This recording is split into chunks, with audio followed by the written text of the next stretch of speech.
Hello, everybody, and welcome to the Metabolic Balance Australia New Zealand podcast. This is where we share real stories and insights to help people understand optimal health and personalized nutrition with metabolic balance. So I'm Cherry Wills, your host, and today I'm delighted to say I'm joined by Catharine Baker, fabulous MB practitioner and nutritionist, joining me from Sydney. Very excited to have you join me today, Catharine. Big hello. Thank you, Cherry. It's good to be here. So I want to share with everybody that you worked for me when you were studying, didn't you? I did. And it was such a fun time because I moved over from the UK, as you know, and I needed to retrain in Australia. So when I moved to Australia and started my degree, I didn't have a network here in the way that I had in the UK, and I had no industry experience, no contacts. And I saw your job pop up, and I thought, "Oh, that's exciting." I'd heard a little bit about MB, but like most things, it wasn't very accurate. It was a bit of a mystery. And I think when I had that first chat to you, and I think you said MB was like a cult within a cult, and I was like, gosh, did I really? Did I describe it like that? and but in a really positive way. And that's probably how I found it, to be honest. Like super, super exciting, really passionate people involved in it. Yeah. Well, it was, I remember like teaching you and training you, first of all, in just how MB worked while you were a student still. And then, of course, we got you your own plan as well, didn't we, at that time? Yeah, so when I got my own plan, I wasn't expecting significant results for myself. I was a nutritionist, I ate pretty well, I didn't really have any significant weight to lose. And, I'd learned the theory, but I think when I got through my own plan, I was using it to understand what I was going to be asking my future clients to do. So I was more interested in the process and what to do. But the results just blew me away. And I was gobsmacked by how impressive it was. And I mean, that's why I'm so passionate about it, because I didn't think there was room for improvement, but my goodness, it was amazing. Would you mind sharing sort of where you were at then? I mean, what was the result you got? Yeah, so it's a bit of a long answer, actually. So I have a disease called Crohn's disease, which is an autoimmune disease that it affects the gut lining, and the body attacks the gut lining, basically.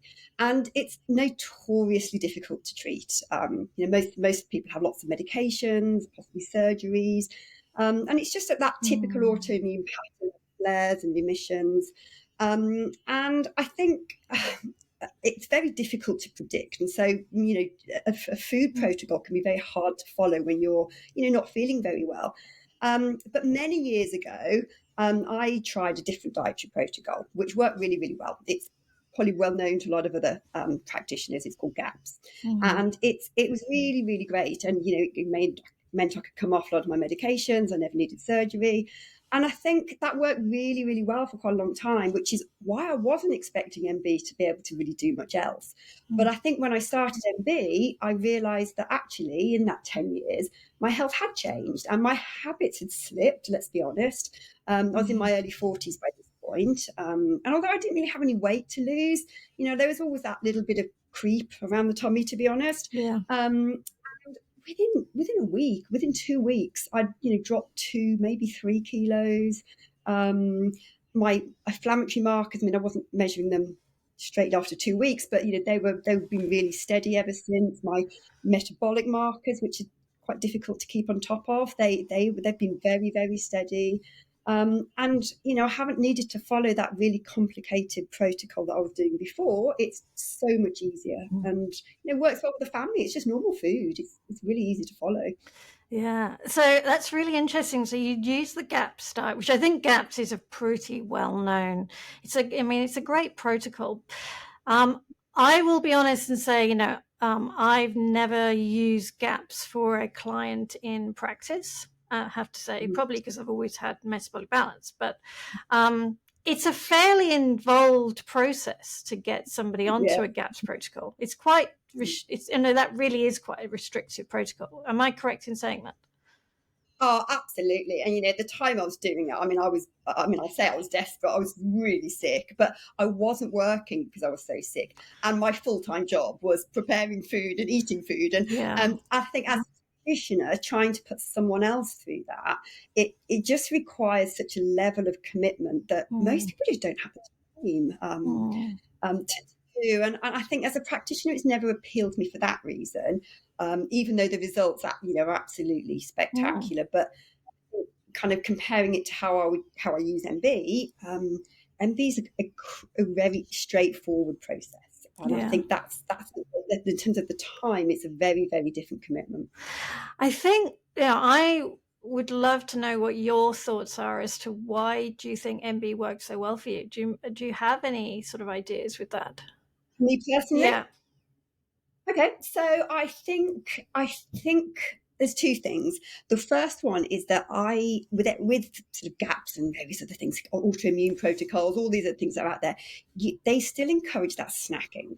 And I think it's very, very hard to distinguish between healthy snacking and hunger, really. And I think MB teaches you that, if you sort of have exactly what you need 3 times a day, you don't need to have all those snacks and things. And that was what was sort of changing some of my other markers, my blood glucose, things like that, cholesterol, because I was eating quite frequently. And again, it wasn't a weight issue, but I think that sort of insulin response, can be really triggered by it. MB's been fantastic at controlling that. Yeah, that's awesome. Because I think that's probably for other practitioners out there. That will be the question they'll be asking, if you've done the gaps and it worked so well, how did MB really compare? So, so thanks for sharing there. Is there, so you're now a fully qualified nutritionist, because that's the next part of the story, isn't it? That you worked for me for about 2 years, I think it was, while you were a student. Yeah. And then you qualified and you were pretty keen to open up your own practice. Oh, absolutely. And I think that one of the things that gave me the confidence to actually go straight out by myself was actually that there was a protocol in place. It's not just, come and have a few chats to me and we'll get you to eat some broccoli, which I think the general population, what a nutritionist does. Yes, broccoli for everybody. It's very difficult to explain, in a casual way what you do. But I think when people can see that there's a specific protocol, a specific plan that's, it's evidence based, it's got the science behind it. I think you get a lot more credibility, even as a newly qualified practitioner. And also you've got something really backing you up with what you're advising for people, as opposed to sort of just saying, yes, I'm a new practitioner, even though you have got incredible experience both from your personal and also through your training. But the program MB, it's calculating it for you. Absolutely. Yeah. And I think it gives you that confidence in those very complex cases, because sometimes, something walks through the door and, I'm only 2 and a bit years qualified, and you just think, oh gosh, I don't know where to start. But the thing with MB is that it sort of, I remember you said this to me a little while ago, is that it's like, if you think of complicated health as being like a muddy pond, and it clears the water, and it takes away a lot of guesswork as to where to start. And so the client feels better, you've got a very clear protocol to follow, but then you can see exactly what's left. And if there's a digestive issue left or a thyroid issue left, you can go in there with really targeted treatment. You aren't kind of trying to do lots of complicated things with lots of expensive supplements all the time. And I think that's the real beauty of that problem for those complex cases. Yeah, absolutely.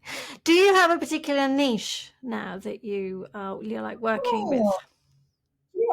That's an interesting one. So I always thought I would go into digestive health because of my own background, and I'd say 50% of my practice is around like digestive conditions, a lot of kind of inflammatory bowel disease, but the other 50%, because it works so well in this area, is menopausal, perimenopausal, midlife weight gain. And that is all word of mouth. It's because it works so well. You don't need to really advertise that. People just recommend their friends, their colleagues, their neighbors. They just love it. Yeah, I often find it's you get people just saying, "Look, I saw my friend and I want what she's got." It's like what she's been doing. I just want to do that. Yeah. I get little clusters of people and oh, well, my friend so and so did it, and then you get sort of 5 or 6 of them, and they all come in together, and they all get slightly competitive with each other. So it's really fun. It's really fun. It's funny. It's that that group support that I do think there's a lovely actual genuine support that people have with a competitive well, not, I think competitive is a bit of a it suggests that it's not in a good way, but I really do think it's actually it comes across as supporting and motivating each other and keeping each other on track. That's how I feel it. Absolutely. Good for them, and they all everyone has their little struggles from time to time, and they pick each other up and share things. It's great. I love it. Yeah, awesome. So, is there anything you would particularly share about what's challenging for some clients with MB? Because I like this to be very real. We like to, so everybody knows what's going on. So, what would you say that you've seen as being like some challenges for clients? I think for some people, I think that they begin to realise that once that they do really well to start with, that's a fairly typical pattern, and then it gets to a certain point, and it could be a holiday or work conference or an illness or something like that, and they get slightly derailed, and then they haven't hit that. They've got a blocker in mind, and it's that sort of pattern of self-sabotage I think really starts to come in, and then that's really I think where the coaching comes in, because you really begin to identify that it isn't the food. We've sorted the food out. We know the food works. What's happening now is all in the head. And I think that bit is such an eye-opener for people, because I had one lady actually who was really fixated on a number. She wanted 88. 88 kilograms was her sort of first goal. And I can't remember what her initial weight was. It's 110-ish. And we got steadily down really quite quickly. It was great. And feeling great, sleeping well, brain fog gone, no migraines, all the the typical patterns that we see.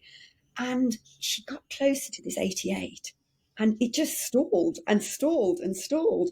And we had to do so much mind work around, let's put the number 72 on the fridge. Let's put the number 43 on the fridge. I mean, clearly she shouldn't be 43 kilos, but it's about taking away that fixation on that number for her and having just other completely random numbers around her.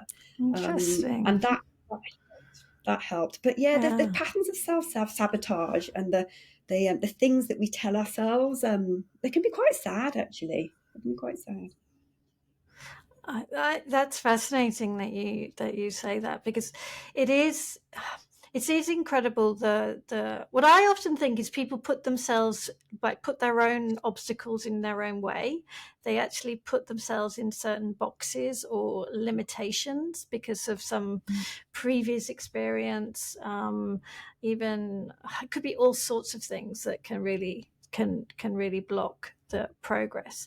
And you're absolutely right. We do actually solve the problem with metabolic balance if you're looking at why the body can't release the weight, but then it's the actual mind and thought processes that often whittle their way to the surface.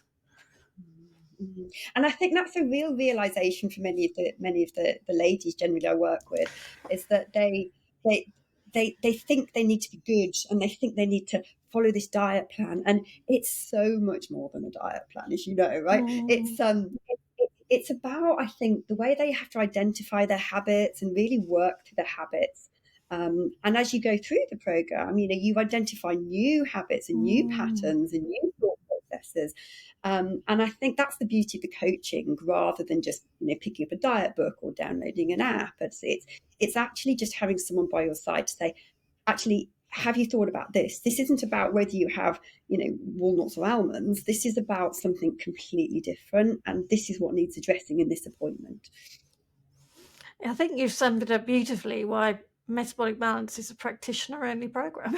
Because there are so many.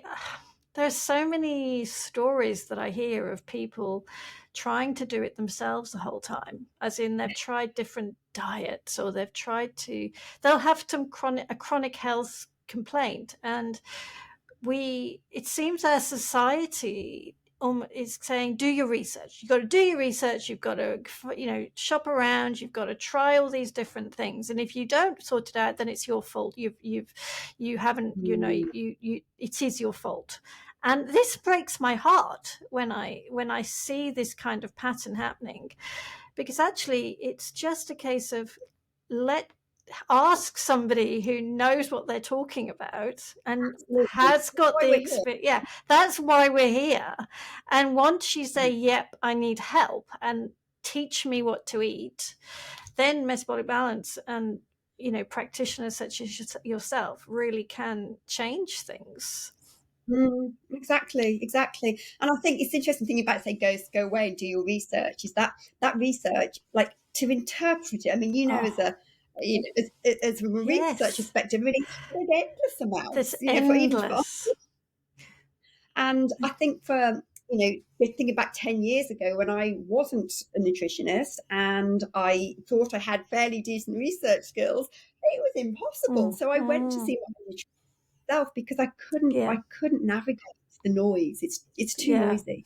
And I don't know. So I don't want anyone to get me wrong here, because I really do believe research is fantastic. I love research, but I think the problem that we have is that even as a degree nutritionist with over 12 years of experience, the noise is incredible for me to navigate through all of the research that's coming out, and what's good research, what's slightly questionable research, and all this kind of stuff, and then how to actually implement it for an individual, because that's the other thing. A lot of the research is over a broad society or broad cohorts. And I think I see that all the time. I see a lot of women who are coming in and they eat healthily. They eat, if you compare them to the standard Australian American diet, they eat really well, but it's not specific to them.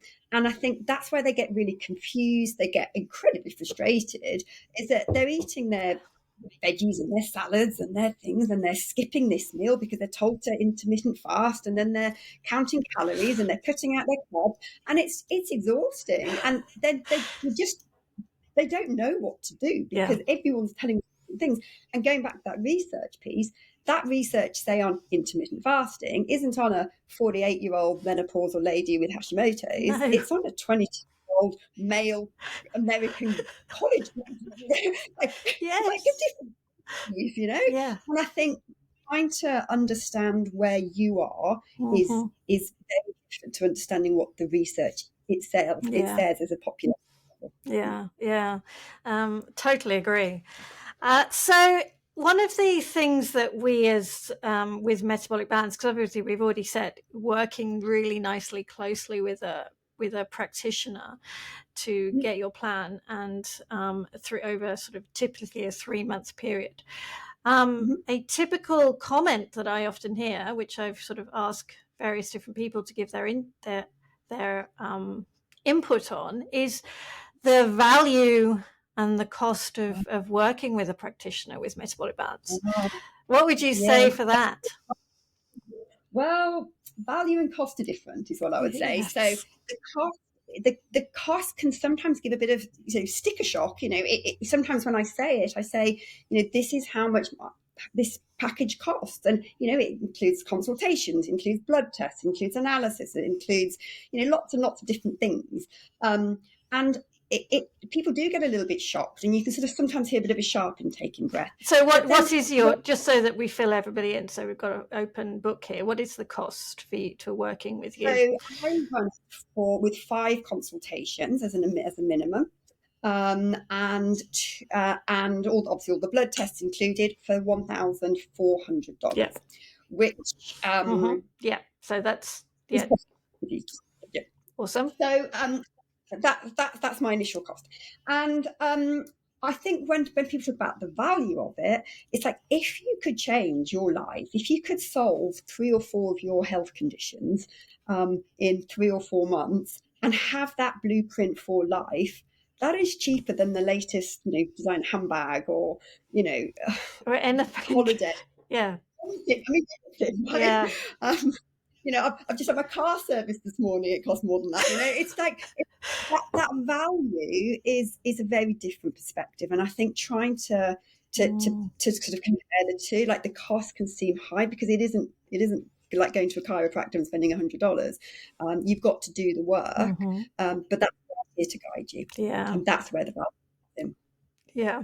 And I think it is it's this real investment in learning how to look after yourself. That's how I often look at it.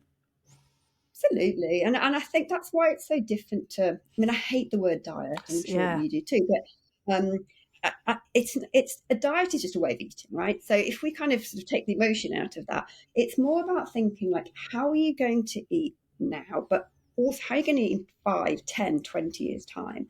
And that's what you love metabolic balance, is that it's not about following, weighing this or calculating that or only having these foods. That's just the start. It's about developing like a really long-term sort of curiosity about food and how that affects you. And that's probably one of the phrases I say most, is like when we're introducing different foods and we're introducing different aspects of it as we go through the later phases of the plan. It's about being curious and staying curious, and like, how do you feel when you have this food? So I think typically when people come in, a treat is a bottle of wine and a pizza, and by the end of it, most people don't see that as a treat. And it's not about being good or being bad. It's about recognizing that you don't feel good on that food. You don't want to eat that. And that's a huge revelation for a lot of people. Yeah, that's I couldn't agree more. Yeah, that's put it really well there. Thank you. It's so interesting how people's view of what they even want to eat actually changes. The other thing that often comes up, and I'd love to ask you this question too, is thinking that you can do it, or that you're people delaying starting. Ooh. So that's an interesting one. My busiest time of year is December. And every single year that blows. Yeah. Yeah. Yeah. And I always say in December is that like it's a great time of year to start, because you're probably going to have some time off work. You're going to be able to, really embrace, particularly in Australia, you've got all the beautiful fresh seafood and all the lovely, everything's in season. It's lovely light food. It's naturally very conducive to doing MB. But you have to choose the right time, as in there can be a wrong time, but there's never a perfect time. And I think that people can be really quite powerful as well, is that you don't need to have 3 clear months, because who does? Who does? No. But it's about making sure that you understand what flexes you can have at what point. And again, that comes back to working with your practitioner. Yeah. I often say there's no perfect time, and the time is when you want things to be different. So if you want, once you've decided you want it to be different, that's the perfect time to get going. Let's just get going. Let's make it different. Let's give you different results. Yeah. Fantastic. So, is there anything else that you little pearls of wisdom that you would share with the listeners? I'd say what's really interesting is that I've had a few what I call MB superstars, the ones who have just come, done exactly what I've asked them to do, got their amazing results, dropped their 10, 15 kilos in their 3 months, and gone on their merry way, and are delighted. And they're great, right? They're super easy to work with. But the really, really, really interesting ones are the ones who, a bit like I said earlier, have a bit of a transformation and a real sort of some real blocks to break through. And I think they're the ones that I probably really love working with the most, because there's a little bit of a moment of, will they, won't they? And, what are you going to do to get And they invariably do. And I think they get to a point where the number on the scales isn't necessarily the end goal anymore. It's about, although that's at some point, it's about how they feel. And I think when they recognise that, like, they're sleeping well, their migraines have gone, their cholesterol's down, they're not, don't need to be put on a cholesterol medication or pre-diabetes drug, all of those sorts of things aren't going to happen in their immediate future. They start to think, oh, I can do this. And that sort of sense of empowerment, I suppose is a word you could use, is really, really interesting to watch. And I think they're the ones that, as I say, I really love working with the most, seeing that transformation. So that really is saying that, and I totally agree, that if there is somebody listening here who's thinking, I don't think I could do this, you are the ones that we really love working with, because we really want to help you see that you totally can do it. Oh, I'm so invested in some, well, all of them, but the ones who think, come on, do this. And, there's always changes to make to plans. And I think that's why, the other thing, I could talk for metabolic for hours. It's so flexible. I love the way that it's the flexibility of it. But the investment that you have in those clients is I just love it. Yeah, awesome. Thank you, Catharine. It's been so lovely to talk to you. And thank you so much for sharing so much with me today. And keep on helping all those lovely people in the Sydney area, all the Sydney siders and beyond. Yes. And hopefully we'll even have you back to talk more about how you're working and who you're helping. Oh, that'd be lovely. Thanks for having me, Joey. Thank you.